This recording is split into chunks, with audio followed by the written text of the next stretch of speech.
Assalamualaikum warahmatullahi wabarakatuh. Berjumpa lagi dengan saya. Gimana kabarnya teman-teman? Semoga teman-teman dalam kondisi yang sehat ya, semakin membaik dan terus membaik hingga menuju sembuh. Amin ya robbal alamin. Oke teman-teman, untuk kesempatan kali ini saya masih membahas lagi ya seputaran gangguan asam lambung, GERD dan anxiety. Dan ini murni berdasarkan pengalaman yang pernah saya alami hingga membaik dan sembuh. Dan untuk teman-teman, selalu saya doakan semoga teman-teman juga menyusul sembuh. Amin ya robbal alamin. Untuk kesempatan kali ini saya mau mencoba menjawab pertanyaan dari teman-teman yang ada di kolom komentar video-video saya ya. Jadi pertanyaan-pertanyaan dari teman-teman ya, ada yang sudah saya balas dan ada yang belum saya balas ya. Mohon maaf ya teman-teman karena keterbatasan waktu saya ya, mohon dimaklumi ya. Jadi ketika saya sudah ada kesempatan, saya coba jawab, dan ada juga pertanyaan-pertanyaan yang saya jawab melalui video seperti ini ya teman-teman, supaya teman-teman yang lainnya bisa menyimak dan semoga bermanfaat, bisa memotivasi, dan minimal saya bisa menemani teman-teman dalam menghadapi gangguan asam lambung, GERD, dan anxiety supaya teman-teman tidak merasakan sendirian ya teman-teman ya. Dan untuk pertanyaan pertama ini dari akunnya Dewi Komala ya. Jadi, Mas cerita dong gimana Masnya dulu pindah jam makan, apa yang harus diperhatikan bahwa saya siap untuk pindah jam makan. Oke teman-teman ya. Jadi untuk pindah jam makan atau pindah pola ya, pola yang tadinya mungkin 3 jam sekali ingin menjadi 4 jam sekali, atau yang tadinya 4 jam sekali menjadi 5 jam sekali. Nah, itu tentunya secara bertahap ya. Gimana caranya ya? Jadi teman-teman yang bisa mengukur kondisi teman-teman sendiri gitu ya. Jadi kondisi dari gangguan asam lambung GERD-nya ya, sensasinya sudah mulai berkurang, kondisinya sudah semakin membaik gitu ya, dan teman-teman ingin berpindah jam makan ya, teman-teman bisa mencoba dengan ketika makan ya, makan yang pertama porsinya agak dilebihkan gitu ya. Jadi yang tadinya 3 jam sekali mau ke 4 jam sekali misalkan ya. Jadi yang makan pertama itu porsinya bisa dilebihkan gitu ya, dilebihkan sedikit gitu, jangan terlalu berlebihan ya, lebih dari biasanya. Nah, nanti teman-teman itu akan kuat gitu ya, akan kuat menjadi 4 jam gitu ya teman-teman ya. Dan ini waktu dulu itu saya lakukan itu memang tidak sekaligus ya teman-teman, saya coba dulu gitu, bertahap gitu ya.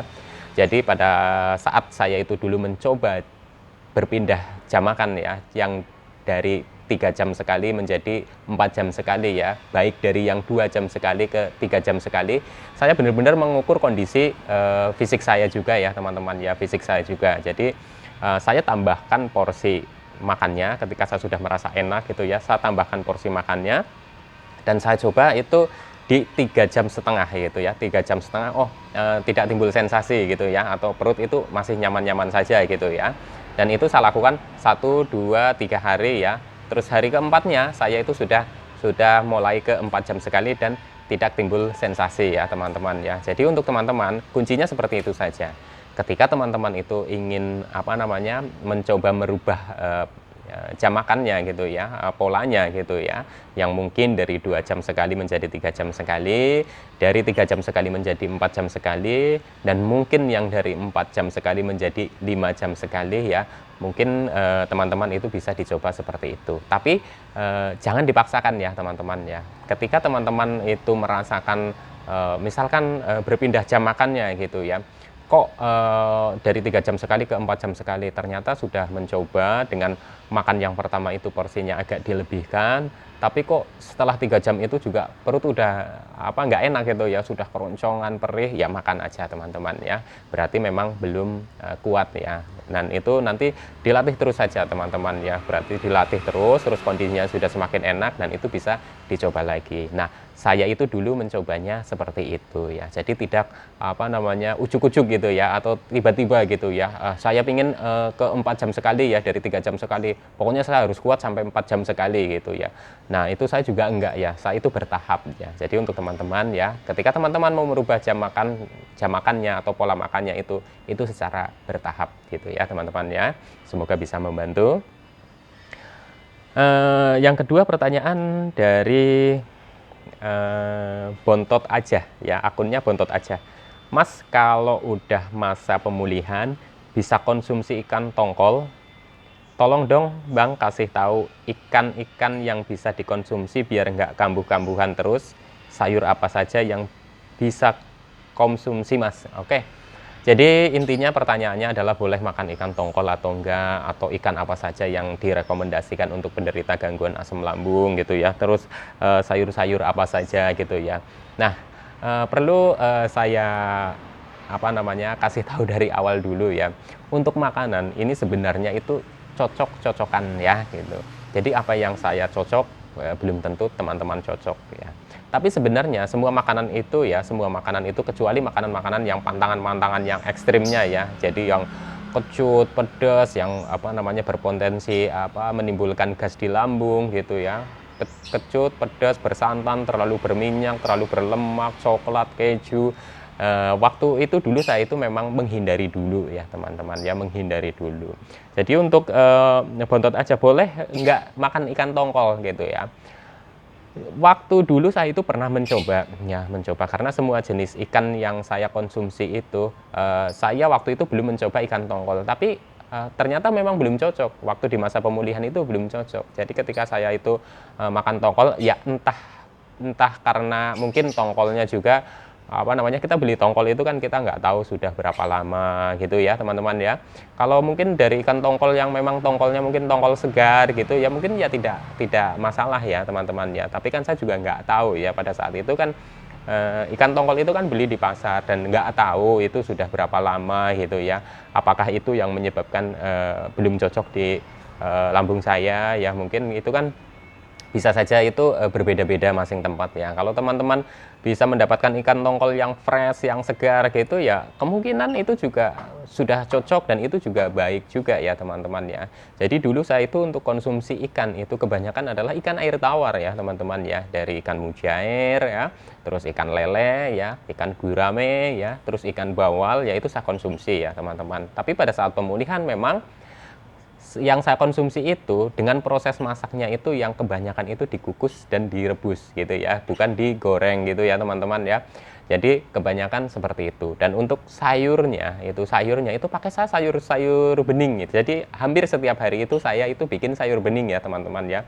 Sayur bening yang isinya labu siam ya teman-teman ya, terus wortel, terus apalagi itu ada kadang saya campur sama itu teman-teman gambas gitu ya. Kalau di tempat saya itu oyong gitu ya teman-teman, dan itu saya bikin sayur bening, dan itu hampir setiap hari saya itu bikin sayur seperti itu ya teman-teman di masa pemulihan, karena memang saya itu cocok sekali gitu ya. Jadi di sayur bening pakai kencur, daun salam, terus hanya kasih garam dikit, gula dikit, terus ada labu siam ya, terus gambas itu teman-teman ya. Sesekali saya itu pakai ada bayam juga, dan kebetulan saya itu cocok ya. Di beberapa orang kadang ada yang nggak cocok juga ya teman-teman ya. Tapi apa yang saya konsumsi waktu dulu pada saat pemulihan itu sayurnya itu seperti itu gitu ya.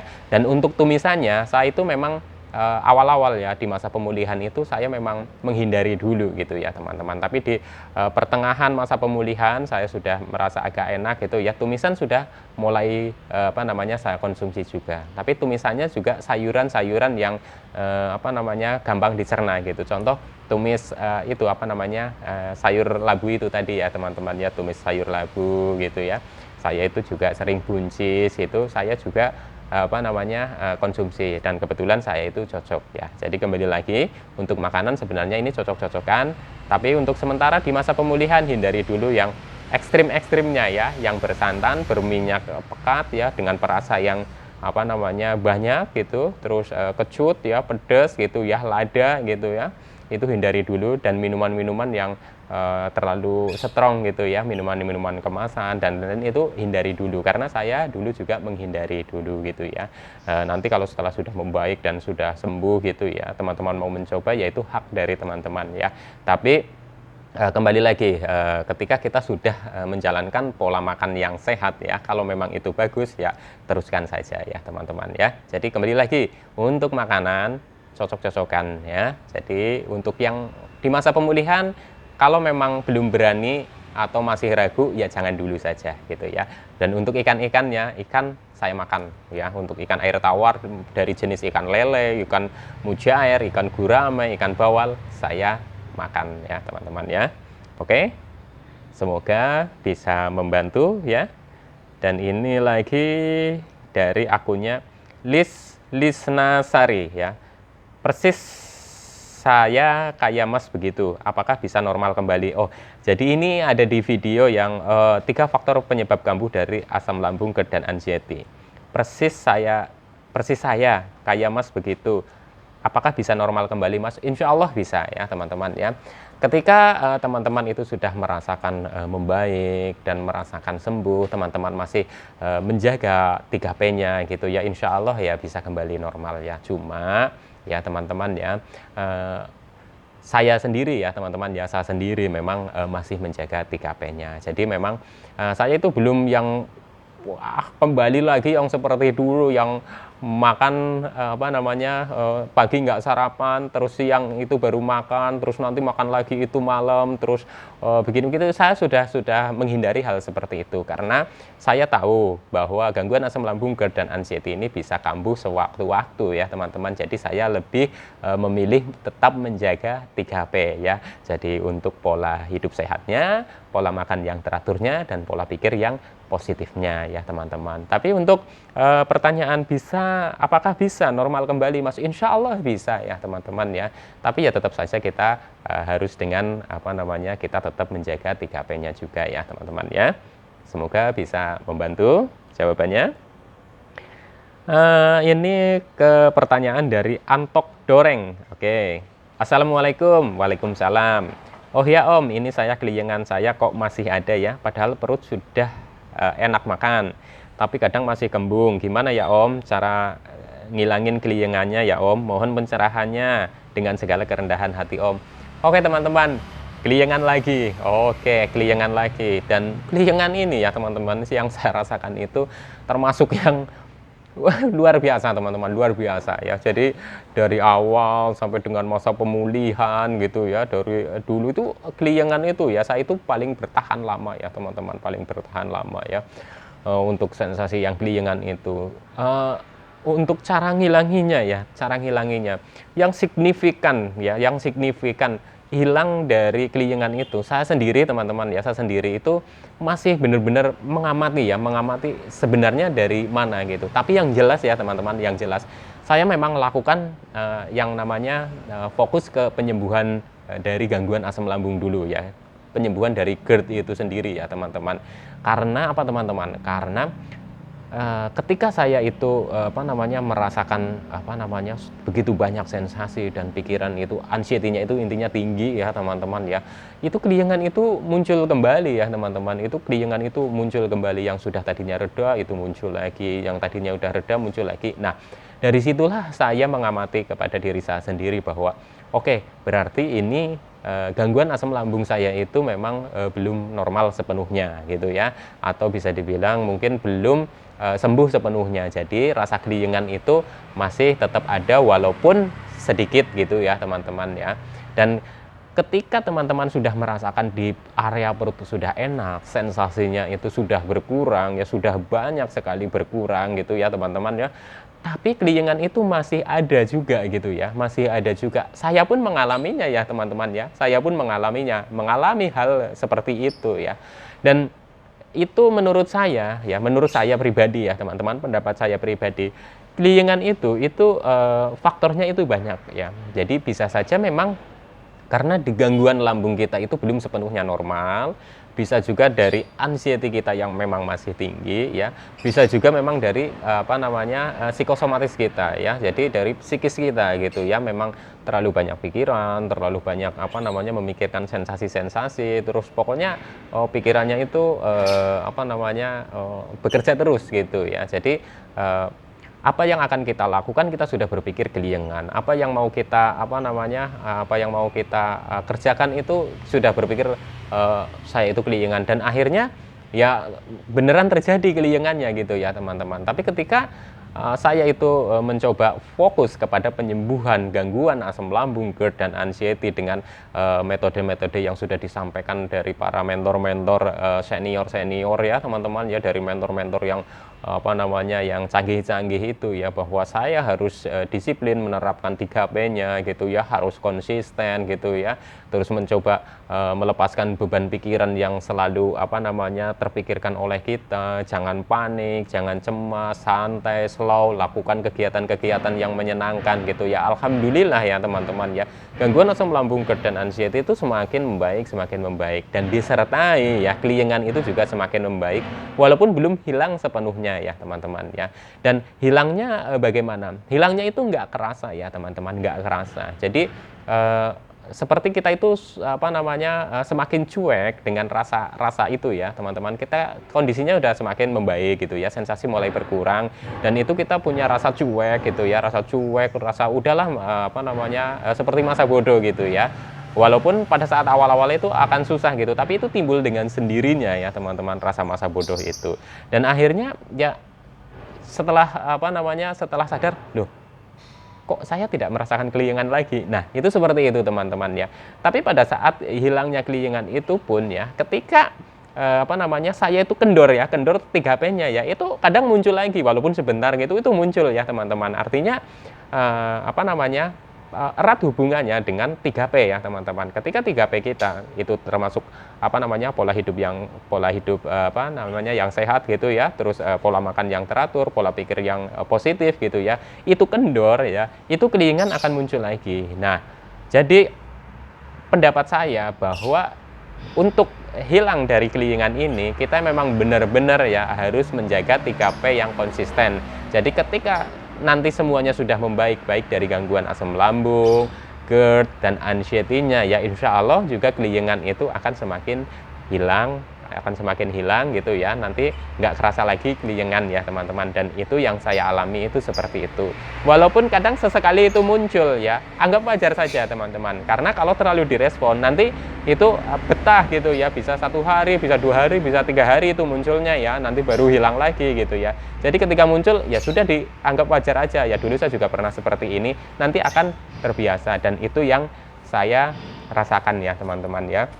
Jadi selama ini saya dalam menghadapi keliengan pun saya belum apa namanya belum tahu persis gitu ya sebenarnya faktor apa yang menyebabkan keliengan gitu ya, faktor utamanya itu apa yang menyebabkan keliengan itu saya juga belum tahu persis gitu ya. Bahkan cara menghilangkannya pun itu tidak tahu persis apa cara menghilangkannya, tapi saya menjalankan beberapa metode, yaitu termasuk metode konsisten dalam 3P.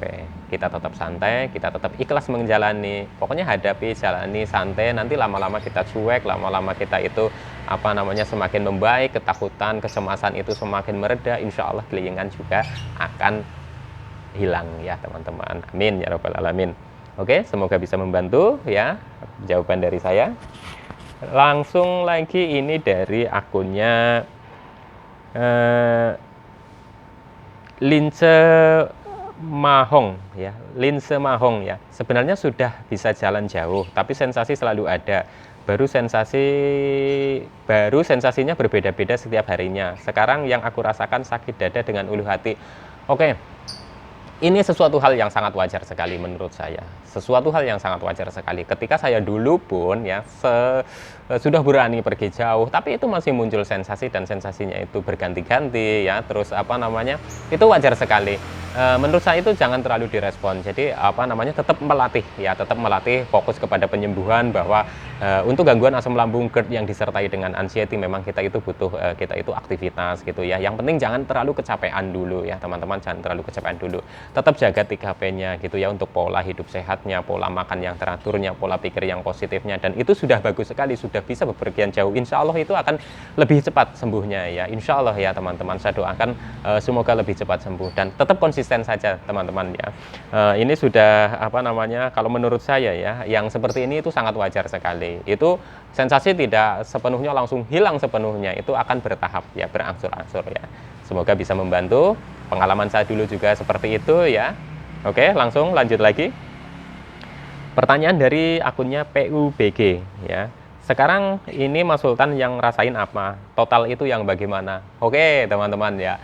Ini banyak sekali yang mempertanyakan apakah sudah sembuh total gitu ya. Terus yang sekarang dirasakan bagaimana gitu ya. Dan ini akan saya jawab ya teman-teman ya. Eee, yang teman-teman, tanyakan, mengenai sembuh total itu, sebenarnya yang menurut teman-teman itu bagaimana? Sembuh total yang bagaimana ya, teman-teman ya? Karena setahu saya dan, banyak sekali yang sudah mengatakan bahwa gangguan asam lambung, GERD, dan anxiety ini, itu juga bisa kambuh sewaya-waya gitu, sewaktu-waktu itu bisa kambuh ketika ya kita juga sudah kendor dalam menjalankan 3P ya teman-teman ya, pola hidup sehatnya, pola makan yang bagusnya, pola pikir yang positifnya itu kendor ya, itu bisa juga kambuh sewaktu-waktu gitu ya teman-teman ya. Jadinya untuk yang teman-teman tanyakan, kesembuhan total itu yang dalam hal seperti apa? Sembuh yang artinya kita sudah normal beraktivitas lagi, kita sudah bersosialisasi lagi, kita sudah bisa bekerja lagi, kita sudah menemukan kebahagiaan lagi, kita sudah pokoknya kita sudah tidak terbelenggu dengan ketakutan-ketakutan, kita sudah tidak khawatir lagi dengan sensasi-sensasi yang datang.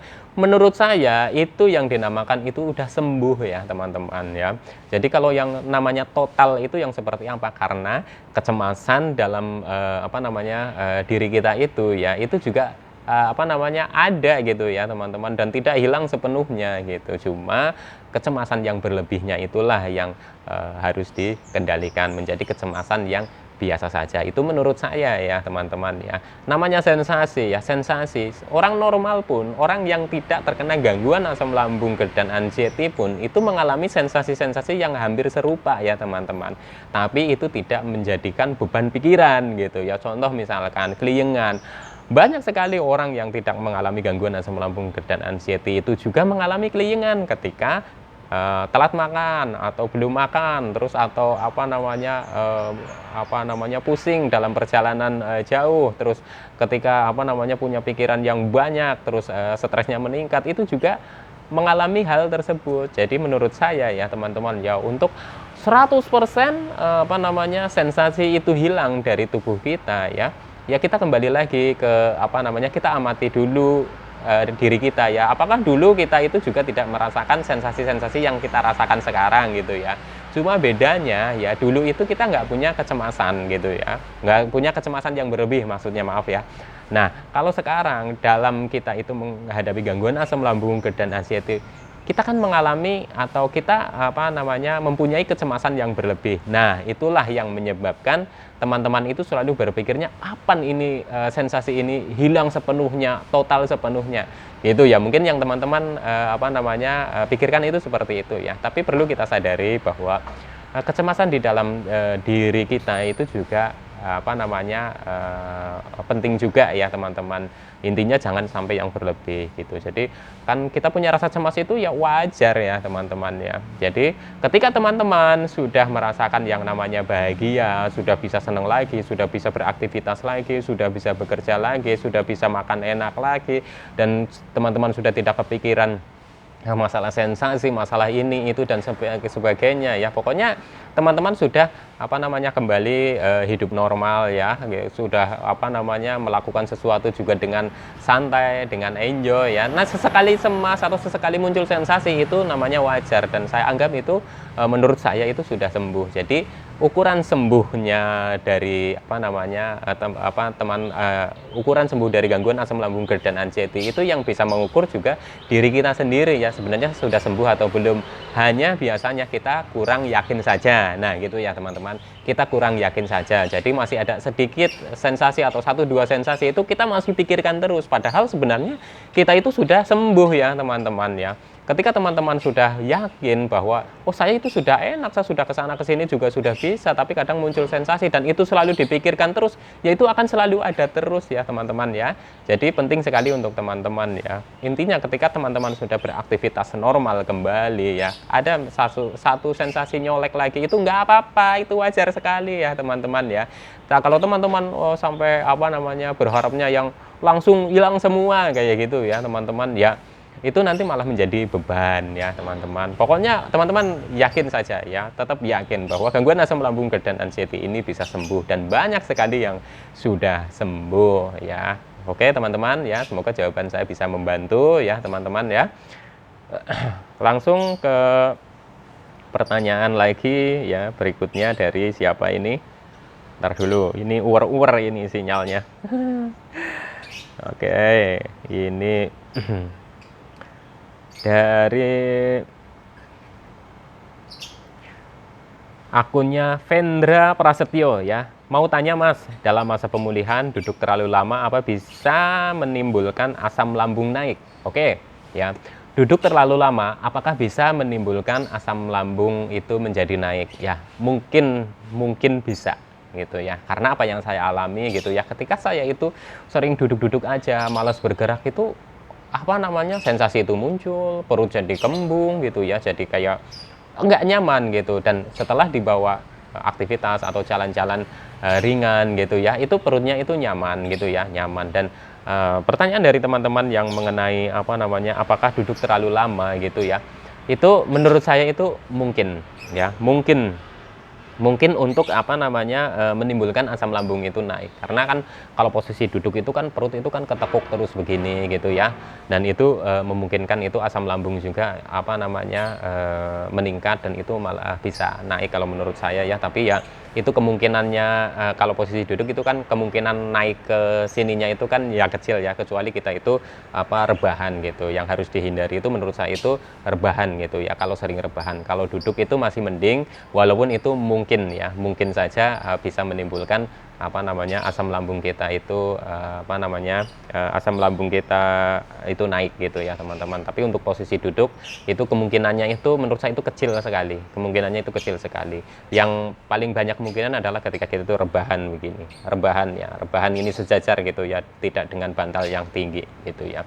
Tapi lebih bagus lagi ya, ketika kita duduk juga jangan terlalu lama gitu ya, kita harus bawa berdiri, aktivitas jalan-jalan gitu ya, karena semua itu serba mungkin. Dan yang baiknya menurut saya ya kita itu duduk jangan terlalu lama, kita aktivitas sampai kita duduk lagi. Nah itu seperti itu menurut saya dan pendapat saya ya, semoga bisa membantu. Minum dulu, aus. Teh ini masih banyak sekali. Nggak apa-apa, saya jawab seininya ya, ini durasinya sudah lama. Semoga teman-teman tidak bosan ya. Oke. Nah ini dari akunnya siapa lagi, Jumadi Samadi ya. Mau tanya Mas, apa iya penderita psikosomatis selalu ngerasa takut untuk memulai hal baru ya Mas? Oke. Jadi untuk penderita psikosomatis ya, gangguan asam lambung, GERD, anxiety yang mungkin disertai juga sudah psikosomatis ya teman-teman, termasuk saya dulu seperti saya ya. Jangankan untuk hal-hal yang baru ya teman-teman, hal-hal yang sudah biasa dijalankan aja gitu ya, itu ketika mau memulai itu juga takut ya teman-teman ya, takut. Misalkan kita keluar rumah, kita mandi gitu ya, terus kita mau pergi walaupun ke rumah tetangga itu juga takut ya teman-teman ya, di dalam rumah sendirian juga takut gitu ya. Dan itu wajar sekali gitu ya, wajar sekali ya. Tapi kalau teman-teman selalu seperti itu, selalu menakutkan ya, menakutkan untuk sesuatu hal yang baru, nanti teman-teman itu akan lama move on-nya ya teman-teman, akan lama bangkitnya ya. Menurut saya atau pendapat saya ya, teman-teman itu harus apa namanya aktivitas, tetap apa namanya dilatih gitu ya, dilatih tetap, walaupun takut itu dilatih gitu ya, walaupun harus pertama harus ditemenin dulu atau apa, itu harus dilatih ya teman-teman ya. Oke, lanjut lagi. Ini dari akunnya Sandi Nurul Iksan. Mas, kenapa kalau habis berhubungan sama istri kambuh, cemas, gemetar, lemas? Oke, gimana ya? Jadi ini untuk yang sudah berumah tangga ya, sudah berumah tangga. Jadi pengalaman seperti ini saya juga merasakan ya teman-teman ya. Jadi ketika kondisinya saya sudah membaik gitu ya, membaik ya dalam arti membaik yang belum benar-benar fit gitu ya, membaik ya belum apa namanya ya belum sembuh yang apa namanya yang sudah bertenaga gitu ya. Memang saya juga sama melakukan hal seperti itu ya. Tapi apa setelah melakukan hal tersebut apa yang terjadi gitu ya teman-teman ya. Memang itu rasanya luar biasa ya teman-teman. Jadi menurut saya itu karena kita itu kan mengeluarkan apa namanya tenaga gitu ya, mengeluarkan ya intinya teman-teman yang sudah berkeluarga pasti tahu ya. Jadi kita itu capeknya luar biasa gitu ya, capeknya luar biasa gitu ya. Walaupun di situ ada yang namanya apa namanya bisa untuk relaksasi juga gitu ya.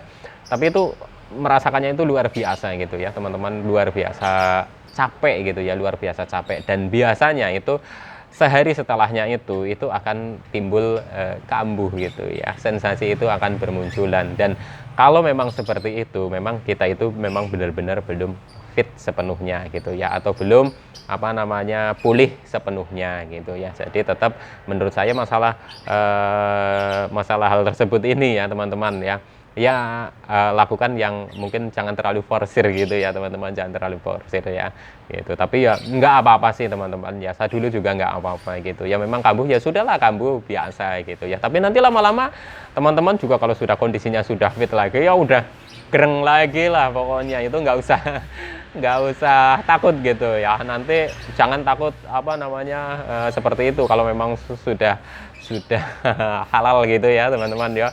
Jangan takut melakukan seperti itu ya gitu. Karena apa teman-teman, nanti kalau teman-teman sudah membaik ya sudah gereng lagi gitu ya, mau berapa ronde ya nanti biasa lagi ya, paling ya efeknya ya sama lah kayak dulu kita waktu masih normal ya. Biasanya ya seharinya ya memang kita badan itu agak lesu, agak lemes gitu, tapi ya latih untuk olahraga ya teman-teman ya, walaupun olahraganya ringan-ringan gitu ya. Jadi untuk seperti ini itu wajar sekali, nggak apa-apa gitu ya. Saya dulu juga nggak apa-apa gitu ya.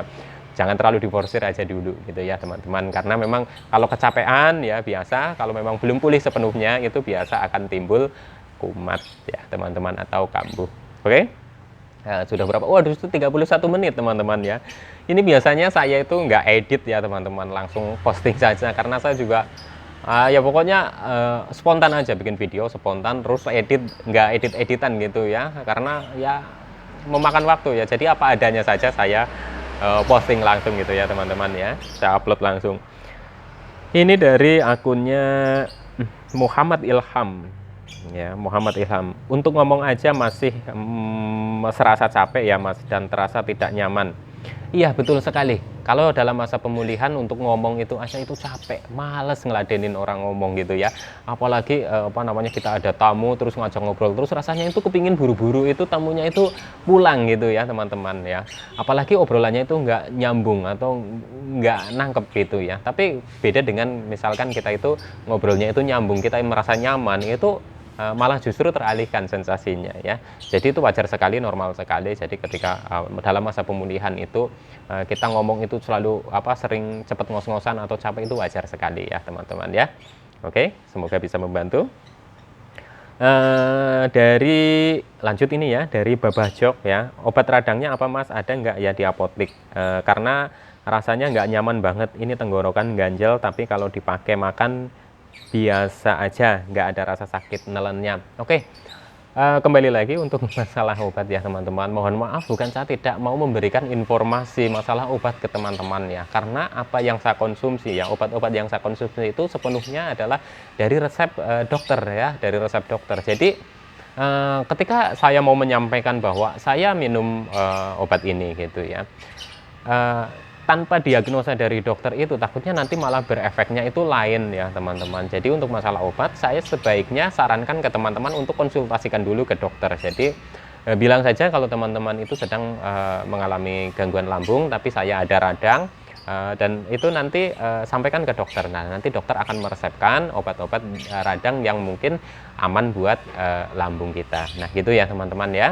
Jadi untuk masalah obat saya konsisten sekali ya, untuk masalah obat itu harus dengan resep dokter ya, konsultasikan dulu dengan dokter ya teman-teman ya. Oke, semoga bisa membantu dan mohon dimaklumi ya teman-teman ya. Jadi untuk sementara sekian dulu ya, ini sudah 34 menit ya, nanti saya uploadnya ini berapa jam ini. Oke, nggak apa-apa teman-teman ya. Semoga teman-teman semakin membaik dan terus membaik hingga menuju pulih ya, amin ya robbal alamin ya. Semoga video-video saya itu bermanfaat, bisa memotivasi ya. Kalau misalkan teman-teman itu sedang merasakan atau masih merasakan banyaknya sensasi, ataupun teman-teman sudah di fase pemulihan, atau teman-teman yang sudah sembuh pun ya, gitu ya. Itu teman-teman yang sudah sembuh, bantu jawab di kolom komentar untuk pertanyaan dari teman-teman yang belum sempat saya jawab. Nggak apa-apa, sharing-sharing ya, nggak apa-apa ya teman-teman ya. Jadi tetap semangat ya, insya Allah gangguan asam lambung, GERD, dan anxiety ini bisa sembuh. Amin ya robbal alamin. Tetap semangat, salam sehat jasmani dan rohani. Wassalamualaikum warahmatullahi wabarakatuh.